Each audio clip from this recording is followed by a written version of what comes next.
What's up, guys? It's McNulty here. Welcome back to the channel. Hope you're all doing well and enjoying January so far. So it is getting towards the end of the month, but we've got this balance update release that I just wanted to go over. It is readily available on the forum, but in case you guys don't want to read through it, that's why I'm here. So I'm just going to go over some of the updates that have come out, and we'll see whether or not we think these are worth it or not. This is always often quite comical having a look over what they've decided to buff, the heroes that they've decided to buff and nerf, etc. So let's just go through it. So this month it says they're giving a bump to some recently released heroes who didn't land quite where they wanted them to in the power balance. Anyway, okay. So a few carefully calculated increases should make these heroes more competitive and improve team diversity in various game features. Several older heroes have also been swept up in the wave of updates and will be enjoying increases to the damage and healing of their special skills. It says they're also tuning down the power level of the classic family Druid superior talent. That's a bit disappointing.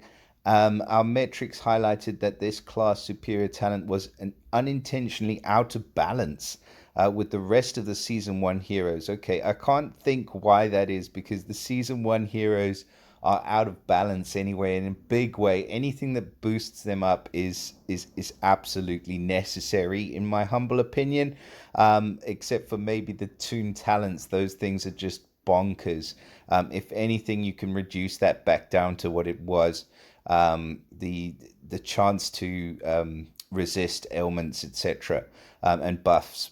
That's just insane. And we wouldn't want to cause any classic family strife, it says. So you're doing that with the Toon Heroes already. So just, yeah. Anyways, so full details of the changes. We've got the superior class talent change for the Druid class.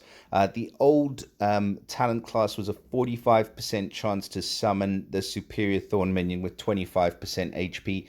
That's now going to be reduced down to 20% chance to summon the superior Thorn minion, and it's going to have 20% HP. So the biggest thing really is the chance to summon that minion, and the minion was summoned on any damage that was taken. So a really high chance to spawn that minion.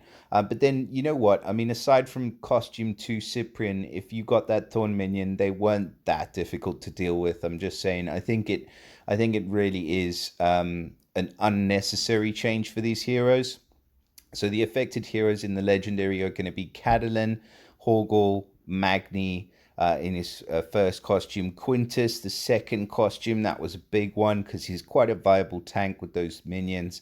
Now not so much.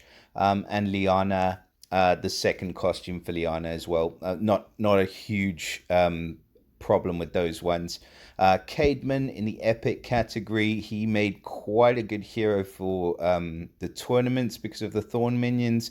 I don't think he will be as relevant anymore. Melendor, not a huge knock on that one. Sonya, Kalile, Chow, Cyprian second costume. I mean, that's where it's at. Cyprian second costume is just going to be hugely impacted by this change, unfortunately. And we'll see, because I know that, I mean, personally, I chased that guy just because, well, partially of this, and I know it makes him a pretty good tank, even at the 5-star level. But the counter and the damage reduction are the main part, and those still remain untouched. So he's still going to be a good hero, just not quite as good. Little John and Kashrek in the second costume. And then in the rare, Brienne's been affected. Again, some of these balance updates just for the rare heroes. I mean, Brienne is an excellent Titan hero, and those little minions give her a bit of extra survivability as well if you're using her in the against 14-star Titans. So that's a bit of a knock. Freyatak, probably not as much.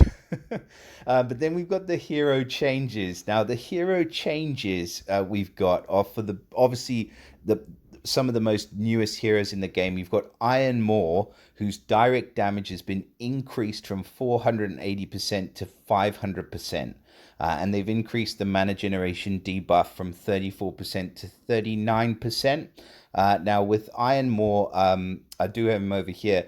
So he is an average speed sniper, and 480% damage to the target, increasing to 500% is okay. But then he deals damage to all dark enemies as well. So if you've got this guy on an attacking team, and you target somebody who's not dark, and then he'll deal 500% to the dark enemy. So he's basically a guaranteed to hit two for 500% damage now, which is pretty huge. And then all enemies get the 34% mana generation. So that's now negative 39% mana generation. And again, against dark characters, it lasts 2 turns longer. But he's running 978 on the team power. We've also had a buff for Zarya, which you'll see here. So she used to deal 250% damage to all enemies, and increase depending on the amount of fire shields on the board. She now deals 290%, and then it increases to, for 6 or more, it increases to 340. Somebody was asking me about Zarya the other day, whether they think she's irrelevant, or a hero that's worth leveling. I think that with this increase, she probably is, but she definitely needed a bit of a boost. And Black Caesar, I mean, he's one of the newest heroes in the game. I'm not sure where the data is coming from, for these balance updates, but I really don't think that he is very underpowered. But they've increased the fiend, from 40 to 45%. I do get that, because you've got gosh, I can't even remember her name now. The hero that ignores taunt, her fiends are running at 45%, and that is much better, in terms of the fiend health, because it makes them more difficult to deal with. And then the damage increase for the fiend up to 100%. That's a huge increase, because it means that those fiends are going to be doing some pretty serious damage every turn. Satori, I was surprised to see. So they've increased the base damage up to 285, and the direct damage against cleansers and dispellers, to 570. And they've also increased the chance to drop damage, from 50 to 55%. So Tori is he's a monster already. I mean, he's just that unnecessary. It's unnecessary.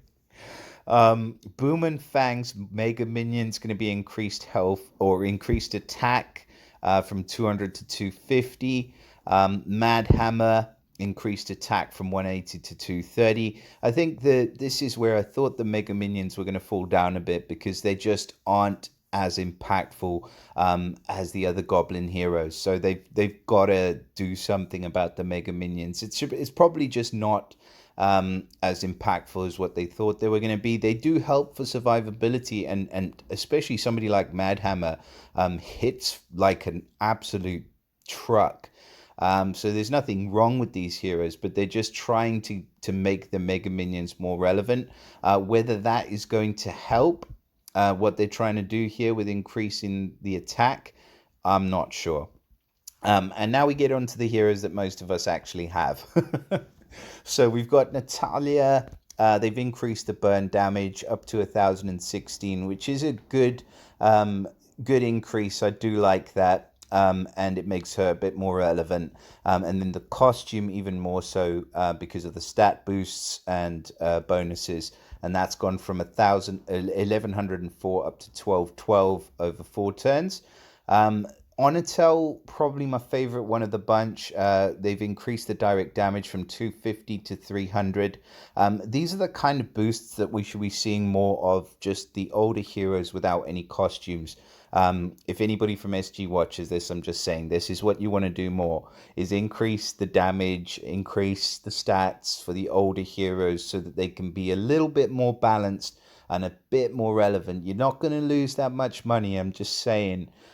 You just want to make them more relevant, because it's going to make everybody in all of the other levels just happier, and want to sort of play more, and as a result also want to spend more. So yeah, Onatel's boost is great. Vila, they're really trying with Vila. So we've increased direct damage and increase on the water damage. So she's not going to go quite back to where she was, but actually that's a pretty decent increase for Vila. Bertilla, running at slow speed. She's a pretty good hero. I think maybe more relevant in the rush format with this increase to her damage. In fact, I'm not sure. I think she's running at slow speed, so please correct me if I'm wrong there. But 340% damage to all. Viscaro, so an increase in the direct damage, increase in the damage of the fiend, and an increase in the health of the fiend. So that is pretty good for him as well. Especially, like I say, in the Rush War format, he's pretty decent and quite usable. And then Morgan Le Fay, amount of drained HP increased from 672 to 772. Increase the range of defense buff against fire to the caster and nearby allies. It's I don't think it's going to make Morgan Le Fay relevant. And then Quartz, this one I was super excited about because I was like, I've got Quartz. I could, he could definitely do with a buff. But unfortunately, looking over it, the change in his healing only makes him just slightly more powerful than Costume 2 Regard, or Costume 1 Regard, sorry, at his average speed charge, which is the one that I would probably use the most. It is nice that he gets the fast speed cleanse, and the increase in healing is decent, but he really needs something more to make him a really good and usable hero. I think for a 5-star hero, he's just not doing enough for me to want to max him out now.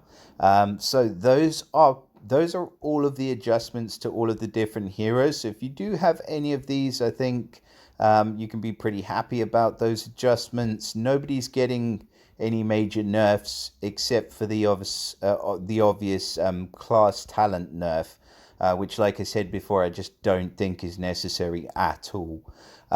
So yeah. They say they hope that they'll help you field these heroes in a wider range of situations. I'm not sure that any of those buffs will make any of the heroes more usable in a wide range of situations. I just don't like the buffs for the newer heroes. I think probably a lot of us are in the same boat about this. So again, if anybody's listening from SG, please change that. Just don't buff your brand new heroes the minute after you release them. Give them a little bit of time to settle and actually figure out how they're being used. Not just taking the stats off of how many pulls were done in the portal when you brought it out, which is, I think, what's being done with this. So anyways, that is everything in terms of the balance update for January. Please do let me know your thoughts and what you think of these updates, and do drop us a like and subscribe to the channel if you don't want to miss any future videos. And I look forward to seeing you all again next time. Bye for now, guys.